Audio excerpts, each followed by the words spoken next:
ನಾನ್ ಪತ್ರ ಅಲ್ಲ ಮನವಿ ಮಾಡಿದ್ದೀನಿ. ನಿನ್ನೆ ನನಗೆ 2 ಪ್ರೋಗ್ರಾಮ್ ಇತ್ತು ಮೆಟ್ರೋ ಇಲ್ಲಿ, ನಾನು ವೆಲ್ಕಮ್ ಮಾಡಬೇಕಾಗಿತ್ತು. ಸೊ ಅವರು ದೇ ಕ್ಯಾನ್ಸಲ್ ದಿ ಪ್ರೋಗ್ರಾಮ್. ಇನ್ನೊಂದು ಪೊಲಿಟಿಕಲ್ ಪ್ರೋಗ್ರಾಮ್ ಅವ್ರು ಇಟ್ಕೊಂಡಿದ್ರು, ಅದು ಕ್ಯಾನ್ಸಲ್ ಆಯ್ತು ಅವ್ರದ್ದು. ಸೊ ಅದಕ್ಕೆ ರೈಲ್ವೆ ಮಿನಿಸ್ಟರ್ ಕೇಳಿ ವೆಲ್ಕಮ್ ಮಾಡ್ತೀವಿ ಅಂತ, ಆಯ್ತು ಮಾಡಿ, ನೋ ಪ್ರಾಬ್ಲಮ್ ಅಂತ ಹೇಳ. ಸೊ ಅದಕ್ಕೆ ನಂದು ವೆಲ್ಕಮ್ ಹೋಯ್ತು, ನಾನ್ ಮಾತಾಡೋದು ಹೋಯ್ತು. It is my department, I am the minister, Bangalore minister, ಬ್ಯಾಂಗ್ಳೂರಲ್ಲಿ ಪ್ರೋಗ್ರಾಮ್. ಸೊ ಅದಕ್ಕೆ ನಾನೇ ನನ್ನ ರೆಪ್ರೆಸೆಂಟೇಷನ್ ಸ್ಟೇಟ್ ಇಂದ ಏನ್ ಹೇಳ್ಬೇಕು ಅಂತ ಹೇಳಿ ಅದನ್ನ ಅವ್ರಿಗೆ ರೆಪ್ರೆಸೆಂಟೇಷನ್ ಕೊಟ್ಟಿದ್ದೀನಿ. ಈ said that you will look out.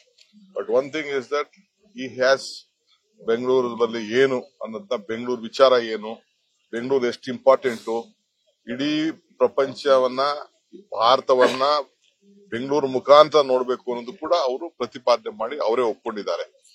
ನಾನು ಒಬ್ನೇ ಮಾಡಿದೀನಿ, ನಮ್ ಸರ್ಕಾರನೇ ಮಾಡ್ತು ಅಂತಲ್ಲ, ಎಲ್ಲಾ ಸರ್ಕಾರಗಳು ಸೇರಿ ಈ ಕೆಲಸವನ್ನ ಮಾಡ್ಕೊಂಡು ಬಂದಿದೆ.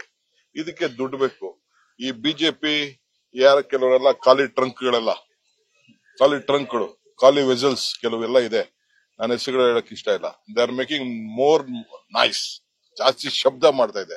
ಅದಕ್ಕೆ ಅವ್ರಿಗೂ ಎಲ್ಲ ನಾನು ಕಳ್ಸಿಕೊಡ್ತಾ ಇದ್ದೀನಿ.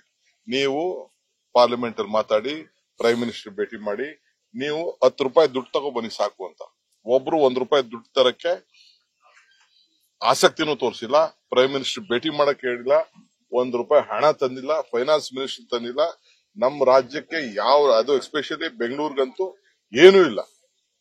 ಅದಕ್ಕೆ ನಾನು ಪ್ರೈಮ್ ಮಿನಿಸ್ಟರ್ಗೆ ನೀವು ನೋಡ್ಲೇಬೇಕು, ರಿಕ್ವೆಸ್ಟ್ ಮಾಡಬೇಕು. ನಾನು ಖಂಡಿತ ನೋಡ್ತೀನಿ ಅಂತ ಅವ್ರು ಹೇಳಿದ್ದಾರೆ. ನನಗೆ ಭರವಸೆ ಇದೆ. ಅವ್ರು ಮಾತಾಡಿದ ಶೈಲಿ ನೋಡಿದ್ರೆ ಬೆಂಗಳೂರು ಇಂಪಾರ್ಟೆನ್ಸ್ ಬರ್ತದೆ. It is A global city ಅನ್ನೋದನ್ನ ಅವ್ರು ಒಪ್ಕೊಂಡಿದ್ದಾರೆ. ಸೊ ಬೆಂಗಳೂರು ಭಾರತನ ಪ್ರತಿನಿಧಿಸ್ತದೆ ಅನ್ನೋದನ್ನು ಅವರು ಹೇಳಿದ್ದಾರೆ. ಐ ಥಿಂಕ್ ನಾನು ಏನ್ ಕೊಡಬೇಕು ಅದನ್ನ ಕೊಟ್ಟಿದ್ದೀನಿ, ನಿಮ್ಗೂ ಎಲ್ಲ ತಿಳಿಸಿದ್ದೀನಿ. ರಾಹುಲ್ ಗಾಂಧಿ ಅವರಿಗೆ ಎಲೆಕ್ಷನ್ ಕಮಿಷನ್ ನೋಟಿಸ್ ಕೊಟ್ಟಿದೆ ಸರ್, ದಾಖಲಾತಿ ಕೊಡಿ ಅಂತ. ಕೊಡ್ಲಿ, ಅವ್ ಯಾರು ನೋಟಿಸ್ ಕೊಡಕ್ಕೆ? ನಾವು ಅವ್ನು ನೋಟಿಸ್ ಕೊಟ್ಟಿರೋದು. We have powers to give notice, we will give notice. ಈ doesn't have any powers to give us notice. ಯಾವ ಅಫಿಡವಿಟ್ ಕೊಡಬೇಕು? ನಾವು ಪ್ರಜಾಪ್ರಭುತ್ವದಲ್ಲಿ ಚುನಾವಣೆ ಗೆದ್ದಿದ್ದೀವಿ. ನೀನ್ ನ್ಯಾಯಬದ್ಧವಾಗಿ ಎಲೆಕ್ಷನ್ ಮಾಡಬೇಕು ಅಂತ ನಿಮ್ಗೆ ಅವಕಾಶ ಇದೆ ಹೊರತು ನೀವು ನಮ್ಗೆ ನೋಟಿಸ್ ಕೊಡೋ ಹಕ್ಕಿಲ್ಲ. ಏನಿದ್ರು ಕಾನೂನು ಉತ್ತರ ಕೊಡ್ತೀವಿ. ನ್ಯೂಸ್ ಫಸ್ಟ್, ನಿರ್ಭೀತಿಯಿಂದ ನಿಮ್ಮ ಪರವಾಗಿ.